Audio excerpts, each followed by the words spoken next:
Good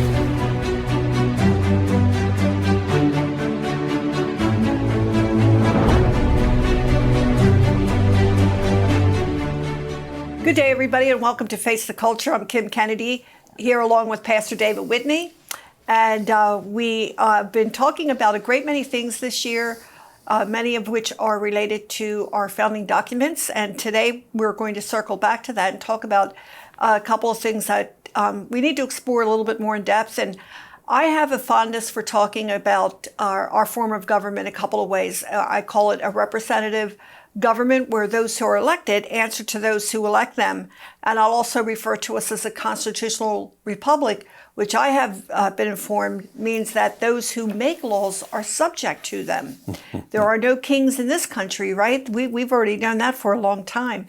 But Pastor Whitney, I'm going to ask you today if you would expound on both of those terms. Amen, because we are not a democracy. That's the first thing I think people need to understand, because typically you'll hear from most politicians that we're a democracy. You know, they claim that that's the form of government. Well, listen to what some of our founders said about democracies. James Madison, and this is in the Federalist Papers, Federalist Paper number 10, democracies have ever been spectacles of turbulence and contention, have ever been found incompatible with personal security or rights of property. In other words, in a democracy, your rights will not be protected. We look at some of the other founders, John Adams. He said there has never been a democracy that yet did not commit suicide. It destroys itself, because the whole idea of democracy is the mob, that is the majority of the people, they take control and they get whatever they want. And so if you have, say you have 10% of the population that's very wealthy, and the other 90% say, we want their money. Well, a democracy, they can vote to take the money out of the pockets of the wealthy, or they could vote to take their property, or they could vote to take their life. Oh, like in the French Revolution, where, you know, they started chopping off the heads of all the nobles, all the rich people, because they're going to steal their property. And it got to such an extent there in the French Revolution that they actually cut off the heads of the people who started the French Revolution. Wow. So Chaos. Our founders had a word for democracy. They called it mobocracy. And they were never in favor of democracy as a form of government. They said, like John Adams, it ultimately exhausts itself, it destroys itself, and it's not a place where any of your God-given rights are safe.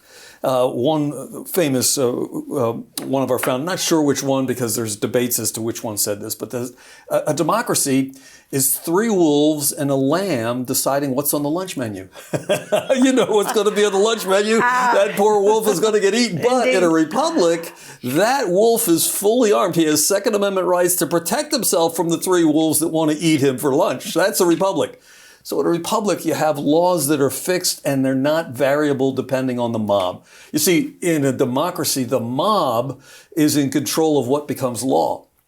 And if they say law is we're going to have lamb chops every lunch here, well, sorry, you lambs are out of luck. Your life is going to be taken, you know. Majority rule. No. In a republic, there's a law that says thou shalt not murder. And that, by the way, is God's law. The laws of nature, nature's God, that our founders built our entire constitutional republic upon. So it's not up for discussion. Right, and it's not up for a vote. You can't vote and say, yeah, we're going to make murder legal. But our founders were very clear that we're not a democracy at all. This is Article 1 of our Constitution, Article 4, of our Constitution, Section 4. The United States shall guarantee to every state in this union a Republican form of government. That is, every single state in the union must maintain a Republican form of government to be part of this union. Now, what you pointed out earlier, this means a representative form of government. That is, we do not enter in and make the laws ourselves. So you're not saying that people have to have a certain amount of Republicans, you know, from the Republican Party. You're talking about a republic form of government. A philosophy of government, right. Okay. So it's a representative form of government where you don't directly get involved in making the laws. You don't directly, that would be a democracy where everybody was involved in making the laws. You elect someone to represent you in that form of government where they're going to be making laws. And the interesting thing to remember is that in a republic, again, there is a supreme law that even those representatives do not have a power to alter or to abolish. In other words, the laws of nature, nature's God, Those are the laws that they have to make laws in compliance with that for those laws to be legitimate. And again, this is contrary to what many people believe. They think, well, elect somebody down in Washington, D.C., they can decide whatever they want, and pass whatever they want. No. We know that's not true. They need to be monitored. Yes. And that's the other point there of representation is when you elect someone, they are representing you. Well, of course, along with, say your district is, 500,000 people for one congressman. Usually it's 750,000 these days. But so you got 750,000 people that are represented by one man or woman in the House of Representatives. They are accountable to you who elected them. And obviously you can throw them out of office if they're in the House of Representatives. Every 2 years you get to vote on whether to retain them or to eject them and replace them with someone else. So you have that element. But I believe we as citizens ought to be actively involved in holding them accountable throughout those 2 years, not just at the ballot box, not just every two, but we ought to be communicating with them, letters, emails, phone calls. We ought to be expressing to them what it is they need to know to represent us accurately, that they are instructed by we the people. After all, first three words of our Constitution, we the people, they are our representatives, and they should be ensuring, as the whole purpose of government is, according to our Declaration of Independence, to protect our God-given rights. So if they're considering a bill that would somehow weaken or attack or undermine our God, we need to tell them, look, you can't do that. You're in violation of the law. Yes. Which means, of course, we need to know the standard we hold them accountable to. Indeed, I was just thinking that. But when we look at the history of representative government, I think we can go back to Greece. And, there was a time when people who own land and businesses would represent themselves, but they were just too busy. Right. So that's where the... Yes. So can you tell us a little bit more about that and how that worked out? And in Greece, if you were going to be part of the government, it means you had to have a whole lot of free time. And usually those people who had a whole lot of free time, it's because they had a bunch of slaves serving them. And people don't understand this. Greek was not a pure democracy in that everybody was in the government. No. There was a whole slave population that supported those who were in the government. So I was like, okay, that doesn't look really fair to those people who are slaving away and they don't get their rights protected. But it was true that if you weren't a slave owner, so you didn't have people producing an income where it gave you the free time to go represent yourself, well, that became the reason why you had the idea, we need a representative form of government. So everyone who is a citizen of the country has representation in the government, whether local government, state government, or federal government. And I think it's true for most Americans today. Many of them don't have any time for political involvement, and we need to encourage them to carve out a little bit of their week, maybe a little bit of their month to say, you can do some things that can make a bigger impact than you would expect with just a little bit of time, which is what we talk about with Constitution Applied. Yeah, and we talked about some of the successes of that you've experienced recently. It makes a difference. You make a difference. When you don't vote, that makes a difference in a negative way. When you don't communicate with your elected people, because I just heard from an elected person recently at an event. They hear from people of a left-centered political viewpoint far more than they do from those who hold other views. Not saying that people from the left should not express their views. They have that right, correct? But others who, instead of grumbling to one another about it, we should express why we disagree and do it in an agreeable way. So that's the beauty of our representative form of government. People in North Korea don't have that right, do they? No, and communism, they never have that right. The way communists usually come to power is they promise the people who are poor, the people who don't have much resources, we're going to give you free transportation. We're going to give you free food. We're going to give you free housing and free education. Free. Kind of like that fellow who's mayor of New York these days, right? Listeners, I mean, as I should say to our viewers, if you just look at what Mr. Mamdani is doing now, he's just proposed a tax on those who have homes worth $5 million or more in New York City. They're leaving by the droves. You cannot. Rush Limbaugh and some others used to always ask the question, and I would think about it. Name a civilization or a country that has taxed themselves into prosperity. Can you do that? No, there's none. And so the promise of the communists is always, hey, you poor folks, join with us. We're going to overthrow those big, evil, rich people, and you're going to have everything. And then you look at the history of communism. No, it's the exact opposite. The people leading the communist movement get into positions of great wealth and great power, and they have everything they want, while the people are, well, in Venezuela, eating their guinea pigs, going to the zoo and killing the animals in the zoo because there's no food. Oh, but you could be assured that Maduro and before him Chavez, they lived like kings. They did. They ate very well while the people were starving. They drove beautiful, luxurious cars. They had all the luxuries. So it was wealth for thee, but not for me. And that's unfortunately, that is the fact-based history of communism.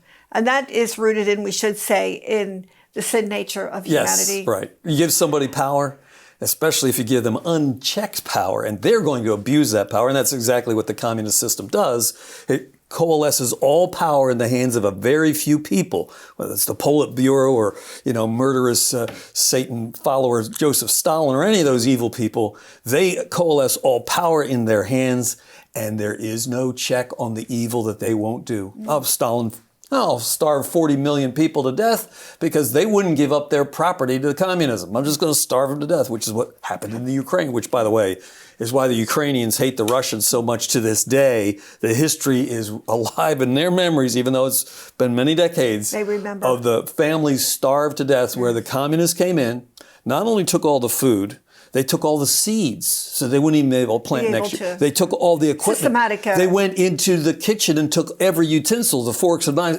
everything. They stripped the people bare, and the people starved to death by the tens of millions. And this is fact-based history, folks. So we're just asking you to compare as you listen to what we're talking about. Would you rather have a government where those who are elected answer to you and you hold them accountable? In a sense, this is really the biblical picture of, as you bless people, they will bless you. So if you're offering a product that people want, then the result will be they're going to bless you by purchasing that product. In contrast to, again, the communist system, which completely illogically claims that these economists and central planners can plan everything out. And they can determine how many coffee shops you need and determine how many widgets to make. And the evidence is with Russia and all the other communist countries, it never works. It never works well. Well said. And listen, folks, I would also say that the more bloat you get in government, the harder it is to keep people accountable.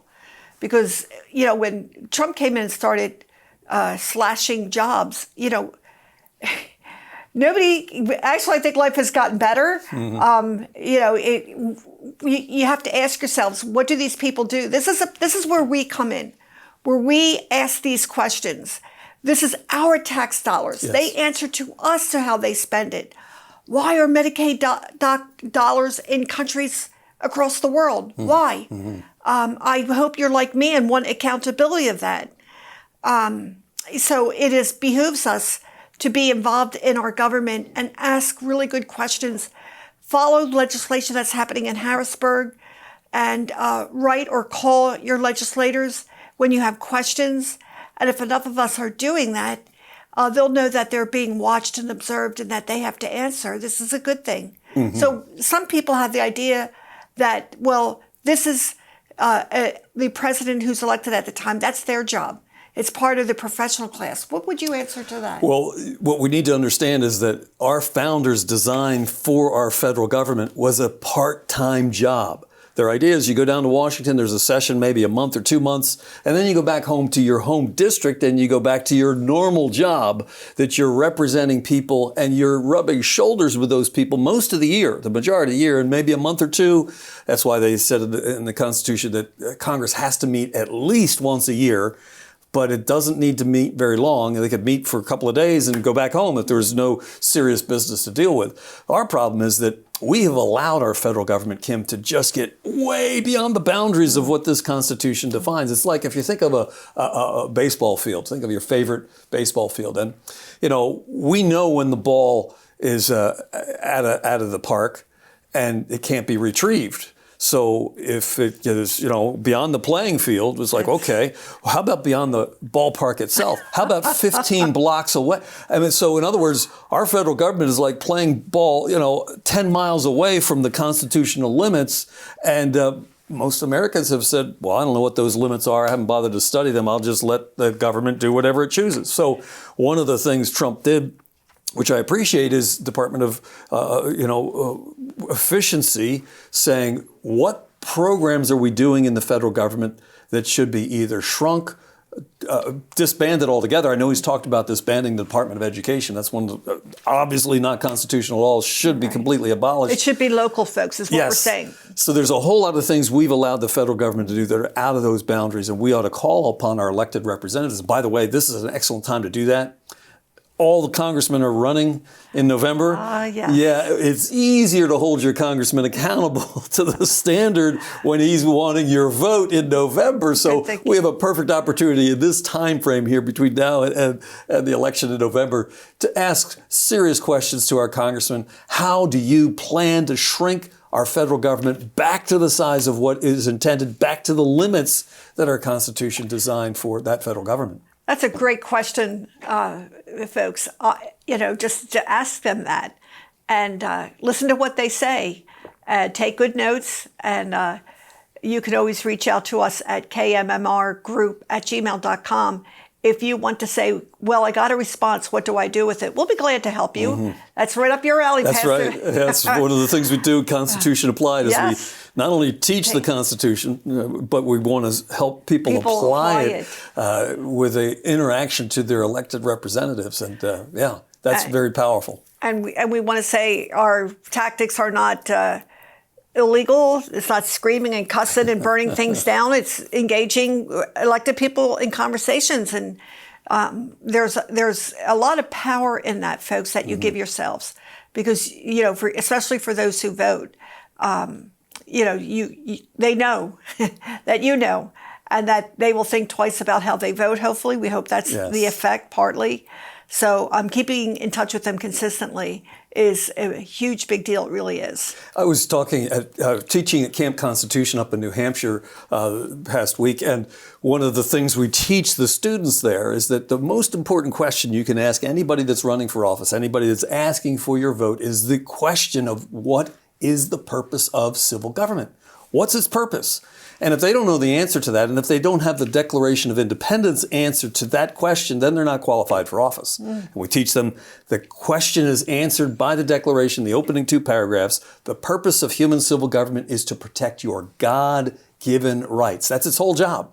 And if they come up with some mishy-mouse answer like, well, to create a level playing field or to do for those who can't do for themselves, that's all socialism. Communism light. It is not our founders' view of the republic. And I was pleased to meet the student. I've cited this incident numerous times, but we had a presidential candidate a number of years back, last presidential cycle, who came and gave a stump speech, good stump speech. First student popped up. We'd been teaching them this a whole week long. That student popped up and asked the question, Vivek Ramaswamy, what is the purpose of civil government? And he didn't give the proper answer. And I'm so pleased with that student because he then said, no, Mr. Ramaswamy, the purpose of civil government is to protect your God-given rights. To which he responded, oh, yes, of course.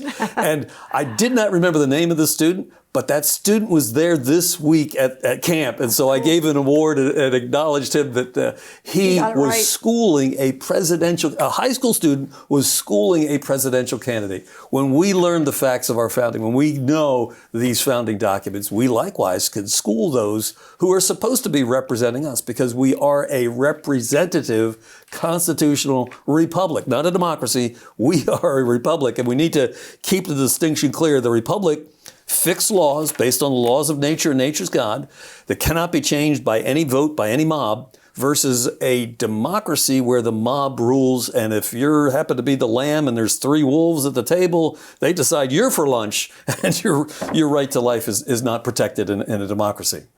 Pastor Whitney, one of the geniuses that came out of our founding documents, and there's a lot, and it's the idea that government should be spread out and it should be local as much as possible. It provides for much more accountability that way. because we know that absolute power corrupts absolutely. We've seen it in our own government. We've seen what I've called since whatever you think of President Trump, there's been a tremendous amount of revealing of government corruption. You can't deny that. I'm sticking with the facts. Yes, and we're down to our final minute. So my point is that representative government is the very best way for individuals to live. Politicians love communism, right? Yes, they do, because it gives them all this power and gives them all the wealth of the country rather than the people having their God-given right to property, the right to accumulate wealth, the right to pass wealth on to your children. That's one of the things Marx said. He was going to abolish all inheritance. You could never pass anything on to anyone in your family when you died. All those things are directly against God's law. In fact, you could summarize communism by saying, everything that the Bible says is your God-given rights, it rejects. Just throw out. Yes, throw it out. Well, folks, we hope that you've enjoyed what you've heard. For more information, contact us at Kimmer Group, KMMR Group @gmail.com. We're glad to help any way we can.